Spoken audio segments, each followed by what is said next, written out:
사람이 약혼하지 아니한 처녀를 꿰어 동침하였으면 납폐금을 주고 아내로 삼을 것이요, 만일 처녀의 아버지가 딸을 그에게 주기를 거절하면 그는 처녀에게 납폐금으로 돈을 낼지니라. 너는 무당을 살려두지 말라. 짐승과 행음하는 자는 반드시 죽일지니라. 여호와 외에 다른 신에게 제사를 드리는 자는 멸할지니라. 너는 이방 나그네를 압제하지 말며 그들을 학대하지 말라. 너희도 애굽 땅에서 나그네였으니라. 너는 과부나 고아를 해롭게 하지 말라. 내가 만일 그들을 해롭게 함으로 그들이 내게 부르짖으면 내가 반드시 그 부르짖음을 들으리라. 나의 노가 맹렬함으로 내가 칼로 너희를 죽이리니 너희의 아내는 과부가 되고 너희 자녀는 고아가 되리라. 내가 만일 너와 함께한 내 백성 중에서 가난한 자에게 돈을 구워주면 너는 그에게 채권자같이 하지 말며 이자를 받지 말 것이며, 내가 만일 이웃의 옷을 전당 잡거든 해가 지기 전에 그에게 돌려보내라. 그것이 유일한 옷이라. 그것이 그의 알몸을 가릴 옷인즉 그가 무엇을 입고 자겠느냐. 그가 내게 부르짖으면 내가 들으리니 나는 자비로운 자임이니라. 너는 재판장을 모독하지 말며 백성의 지도자를 저주하지 말지니라. 너는 내가 추수한 것과 내가 짜낸 즙을 바치기를 더디하지 말지며, 내 처음 난 아들들을 내게 줄지며, 내 소와 양도 그와 같이 하되 이랫동안 어미와 함께 있게 하다가 여드레 만에 내게 줄지니라. 너희는 내게 거룩한 사람이 될지니 들에서 짐승에게 찢긴 동물의 고기를 먹지 말고 그것을 개에게 던질지니라.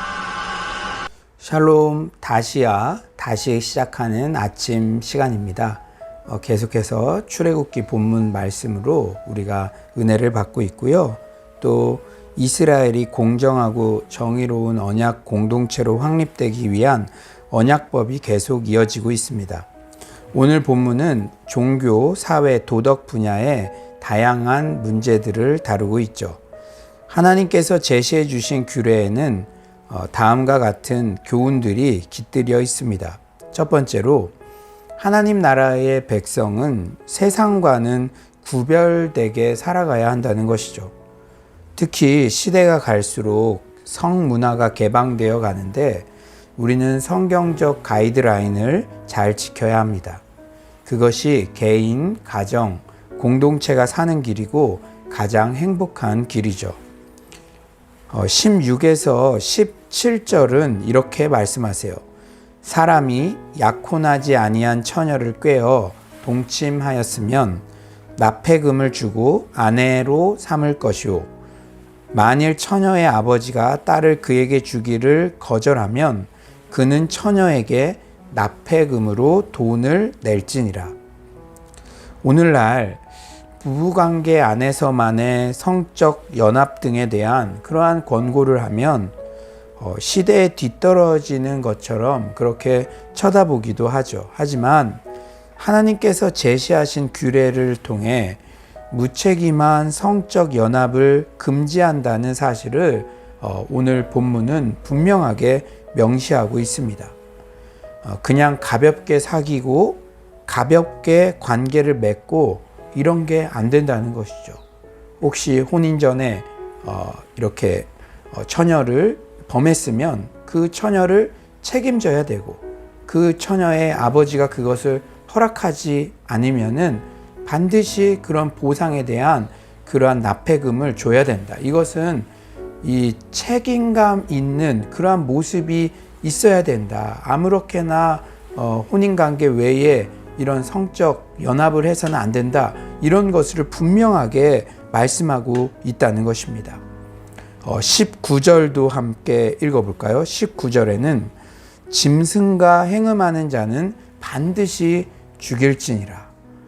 수천 년 전에도 이렇게 짐승과 행음하는 것, 참 생각하기에도 거부감이 느껴지고 그런 행위인데, 이때도 이런 것들이 이방 문화 속에 있기 때문에 이렇게 권고하시지 않았겠습니까? 반드시 죽일지니라. 여러분, 제가 요새 걱정하는 것 중에 하나는 최근 그 성적 타락이 도를 넘은 것 같아요. 또 우리가 한때는 코로나19로 이제 반문화 이런 거 자체가 많이 줄어들었을 것이다. 그런데 또 한 가지 우울한 소식은 더 음성적으로 더 저런 안 보이는 구석에서 막 그런 일들이 자행된다는 소식들이 있습니다. 또 이제 코로나로 유튜브 영상 시장이 막 더 폭발적으로 성장하다 보니까 이 유튜버들이 어떻게든 구독자의 시선을 사로잡으려고 더 자극적인 것, 더 충격적인 것, 더 외설적인 것, 이거 막 여과 없이 막 내보내요. 예전에는 인간으로서의 부끄러움, 그리고 이 프라이버시 이런 게 그래도 있었는데 요새는 마치 전혀 부끄러움을 모르는 존재처럼 외도, 불륜, 동성애 등 이 비정상적 성관계에 대한 내용도 막 조회수를 늘리려고 막 공개를 합니다. 부부관계 안에서만 일어날 수 있는 그러한 은밀한 그러한 일들도 막 조회수 올리려고 진짜 부끄러움도 모르는 것처럼 이렇게 막 공개하고 이런 모습들을 우리가 볼 수가 있잖아요. 우리는 이런 사회적, 이런 문화, 이런 환경이 있을지라도 잊지 말아야 할 것이 있어요. 하나님께서는 성경에서 제시한 바람직한 그 성적 연합의 모델, 그것은 바로 배우자와의 결혼 관계 안에서만 그 성적 연합을 허락하신다는 것. 이것을 우리는 잊지 말아야 됩니다. 자꾸 시대에 앞서가는 것처럼 더 똑똑하고 자기는 자기 이 인생을 자기 주도적으로 할 수 있는 것 같고 개방적이고 그런 것처럼 포장하는 미혹에 넘어가지 말고 고루해 보이더라도 성경의 기준을 절대적으로 지키는 우리 모두가 되기를 소망합니다. 두 번째로는 사회적 약자를 존중해야 한다는 교훈을 오늘 본문에서도 반복해서 강조하고 있죠. 며칠째 계속해서 어떤 규례를 보더라도 약자 존중의 정신은 계속 드러납니다. 그 이유가 무엇일까요? 27절에 이렇게 말씀하시죠. 그것이 유일한 옷이라. 그것이 그의 알몸을 가릴 옷인즉 그가 무엇을 입고 자겠느냐. 그가 내게 부르짖으면 내가 들으리니 나는 자비로운 자임이니라. 나는 자비로운 자임이니라. 하나님은 사랑 그 자체세요. 이렇듯 율법의 모든 조항 가운데 하나님의 자비의 속성이 묻어나 있는 것입니다. 21에서 24절이죠. 너는 이방 나그네를 압제하지 말며 그들을 학대하지 말라. 너희도 애굽 땅에서 나그네였음이라. 너는 과부나 고아를 해롭게 하지 말라. 너가 만일 그들을 해롭게 함으로 그들이 내게 부르짖으면 내가 반드시 그 부르짖음을 들으리라. 나의 노가 맹렬함으로 내가 칼로 너희를 죽이리니 너희의 아내는 과부가 되고 너희 자녀는 고아가 되리라. 이방 나그네, 과부나 고아를 해롭게 하지 말라고 말씀하세요. 우리가 그들을 해롭게 하면 그 부르짖음을 하나님이 들으신대요. 우리가 그들을 해롭게 했을 때 그들도 울 거 아니에요. 너무 억울하고 답답하다고 호소할 거 아니에요. 그 부르짖음을 하나님이 분명히 들으신다는 것입니다.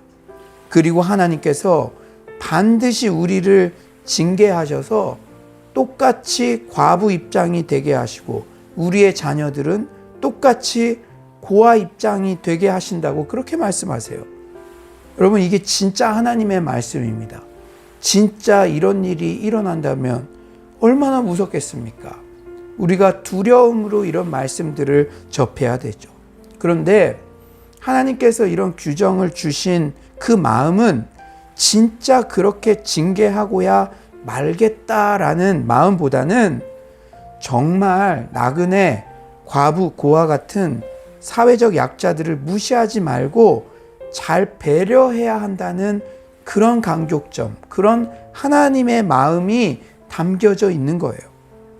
인간이요, 참 한편으로는 악한 존재예요. 시집살이 해봤던 사람이 나중에 또 이렇게 시집살이 시킨다, 이런 말도 있잖아요. 우리도 연약할 때가 있었잖아요. 그런데 그때 생각을 잘 못해요.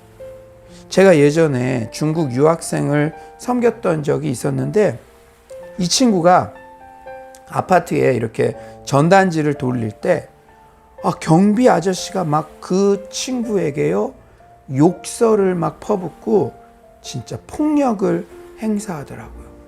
진짜 외람된 말이지만 막 사람을 그렇게 패는 모습을 제가 이렇게 보기가 흔하지 않잖아요. 한국 사람이라면 그렇게 쉽게 사람을 때릴 수가 있겠습니까? 그런데 이 중국 유학생을 막 그렇게 때리시더라고요. 또 어떤 사장님은 임금도 몇 달씩 주지 않더라고요.